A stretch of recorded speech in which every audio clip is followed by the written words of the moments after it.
হয়েছে? তবে নোয়াখালী থেকে আন্ডারওয়ার্ল্ডের বক্সারের অর্ডার হয়েছিল 30 পিস। বাহ, সাবাস ফাঁসা ভাই, এই প্রথম বলে আন্ডারওয়ার্ল্ডে এত বড় অর্ডার আসছে কেন? ইয়ারলি এক্সেলেন্ট আরে বলতে এসছেন।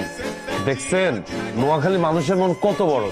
এগুলো তো যদি স্যারকে অর্ডার দিত না ভাইয়া, দিলে একবারে 30-40 কে দিত। আরে বেটা, যে হালায় অর্ডার করছিল একটা বাটপার আমার বক্সার বাইরা দিছে।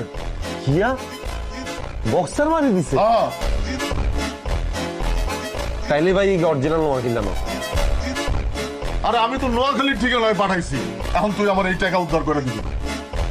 আই কিনলাম এটা উদ্ধার করে দিই। কিয়া কি কোনখানে লেখছেন আই কাবিলা রাত্রিও লেখছেন? আরে তুই নোয়াখালীর চেয়ারম্যানের বলা, তোকে এত হেডক, আমার এই টাকাটা উদ্ধার করে দিতে পারবি না তুই? আর আমাকে নোয়াখালী চেয়ারম্যান এসে আপনার বক্সের একটা উদ্ধার করার লাই, এত রান কোনো কাম নাই। অন যেটা হারাই গেছে এটা তো আফসোস করে কোনো লাভ নেই, এটা মাথা তো হালে দিয়ে ভুলি যায় না, বলতে পারবো না, নোয়াখালীর না হলে ভুলে যেতাম।